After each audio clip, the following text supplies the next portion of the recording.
अजय कुमार जी, मैं आपके साथ शुरुआत करना चाहती हूं। अगर मैं सही हूं तो आप उस टीम का हिस्सा होंगे जो नागालैंड दौरे पर भी जाने वाले हैं, अजय जी? जी अंजना जी, एकदम आप सही है। तो अजय जी, ये बताइए कि जो स्थितियां, जो परिस्थितियां वहां पर बनी हुई हैं, बहुत नाजुक है। टीएमसी का भी एक दौरा था, उन्होंने आज उसको कैंसिल किया, 144 लगा हुआ है। क्या कीजिएगा वहां पर जाकर? देखिए, उससे पहले एक तो वस्तुस्थिति को अवगत कराना, वस्तुस्थिति के बारे में जानकारी प्राप्त करना, हाँ। वो एक हमारा एक महत्वपूर्ण काम होगा। दूसरी बात है, जिन जिन लोगों के परिवार के साथ जिस ये जो घटना घटी है उनके साथ संवेदना प्रकट करना और पूरी तरह से जानकारी प्राप्त करना कि कैसे इतने बड़ी घटना जो है किस कारण से हुई है, क्या कारण है और क्या क्या जो है सरकार को क्या कदम उठाने चाहिए। अब अंजना जी, अगर आप देखेंगे, गृह मंत्री जी ने तो लोकसभा में तो बता दिया है कि स्थिति के बारे में, लेकिन यही गृह मंत्री जी जो है कल राजस्थान में गहलोत सरकार, राजस्थान सरकार उखाड़ने के लिए भाषण दे रहे थे, जबकि ये घटना हो चुकी थी। और हम उम्मीद कर रहे थे कि हमारे गृह मंत्री जी नागालैंड जाएंगे। अगर आप इस पूरी घटना को अगर आप देखेंगे, एक तो इंटेलिजेंस फेलियर तो है ही, लेकिन पूरी तरह से पूर्वोत्तर भारत में 1 जनवरी से अंजना जी 1 जनवरी से अक्टूबर तक अभी तक 162 घटनाएं जो है हिंसात्मक घटनाएं हो चुकी है। हाँ। अलगावाद से संबंधित, सेपरेटिस्ट से संबंधित 160 से ऊपर। ठीक है। अब पिछले एक सेकेंड, तो पिछले महीने भी आप एक असम राइफल्स के कमांडेंट साहब की जो हत्या हुई थी, उससे पहले मणिपुर और ये मिजोरम और असम के बीच में गोलियां चल रही है।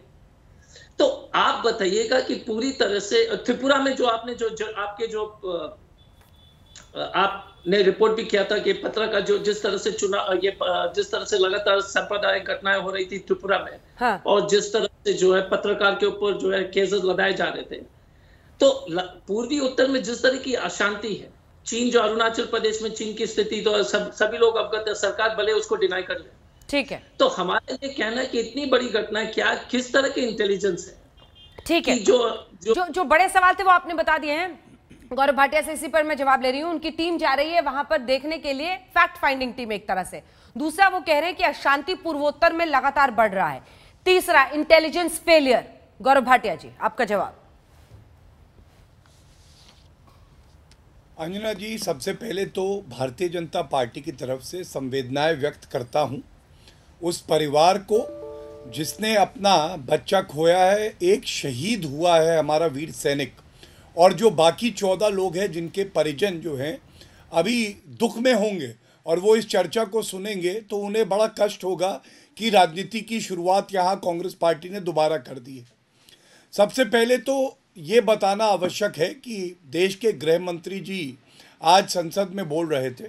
उन्होंने बड़ी प्रमुखता से एक बात कही कि जो हुआ है उससे हर किसी को पीड़ा हुई है और एक एसआईटी का गठन हुआ है, क्योंकि जो परिवार हैं जो दुख में हैं उनको इंसाफ मिलना चाहिए। और ये एक मानवीय पहलू है, मानव अधिकारों की बात है। और एक पहलू ये भी है जो सुरक्षा का पहलू है। और अंजना जी, मैं समझता हूँ वो भी उतना ही अहम है। हमें ये भी देखना है कि ये जो सैनिक होते हैं, ये जब डिस्टर्ब्ड एरिया में जाते हैं जहाँ सामान्य परिस्थितियाँ नहीं होती हैं, वहाँ पे उनको कुछ विशेष अधिकार दिए जाते हैं। ऐसा नहीं है कि सैनिकों को हम धकेल दें और उनकी मौत हो जाए तो हम कहें नहीं ये ठीक है। मानव अधिकार सैनिकों के भी हैं और आम जनता के भी हैं, और इसीलिए इस एसआईटी का गठन हुआ है कि देखें कि क्या ज़रूरत से ज़्यादा फोर्स का इस्तेमाल किया गया या नहीं। एक बात मैं ज़रूर कहूँगा, कांग्रेस के प्रवक्ता कह रहे थे इंटेलिजेंस फेलियर है। बिल्कुल, कांग्रेस पार्टी के राहुल गांधी की इंटेलिजेंस का फेलियर है, एआईएमआईएम के असदुद्दीन ओवैसी की इंटेलिजेंस का फेलियर है। और अंजना जी, बड़ी जिम्मेदारी से मैं ये बात कह रहा हूँ। मैं क्यों कहता हूँ, किसी ने ये बात नहीं उठाई, कांग्रेस के प्रवक्ता ने तो खासकर, कि एक सैनिक शहीद हुआ।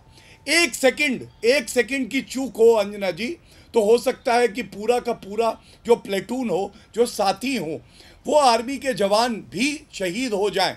इसलिए जब आपको कोई जानकारी मिलती है और बड़े ही खुफिया और विश्वसनीय सोर्सेज से मिलती है तो उस पर आर्मी कुछ आगे रणनीति बनाती है। कभी ऐसा हो सकता है कि जो जानकारी मिली उसके बाद वो सूचना सही ना हो, लेकिन इसके लिए इस तरह की राजनीति करना ये उचित नहीं है। ठीक है, मैं दोनों से जवाब लूंगी। मैं ये भी बता दूं, जी बोलिए जल्दी, मैं अपनी बात पूरी कर देता हूं, उनके 2 और प्रश्न थे, उत्तर दे देता। कर लीजिए। धन्यवाद। देखिए, इन्होंने एक बात ये भी उठाई कि त्रिपुरा में भी अशांति कौन फैला रहा था? यही राजनीतिक दल थे। जब त्रिपुरा के मुख्यमंत्री और डीजीपी ने कहा कि वहां की कोई मस्जिद क्षतिग्रस्त नहीं हुई, तो हमने देखा महाराष्ट्र में, अमरावती में प्रदर्शन हो रहा था। ये किस तरह की राजनीति है? और तीसरी बात मैं बता दूं, ये शायद इनको जानकारी नहीं है, कांग्रेस के समय था और मैं राजनीति नहीं करना चाहता। 32 साल तक आफ्सपा लगी रही और 32 साल के बाद अरुणाचल प्रदेश के 9 ऐसे जिले थे जहां से आफ्सपा हमारी सरकार ने हटाई, क्योंकि वहां जो स्थितियां थी वो बेहतर हुई। इसलिए ये सब राजनीतिक इतिहास है जो सत्य है, इसको नकारा नहीं जा सकता। टीवी चैनल पे आके राजनीति करना इंटेलिजेंस फेलियर जरूर है, और ये मोरालिटी का भी फेलियर है कांग्रेस पार्टी की।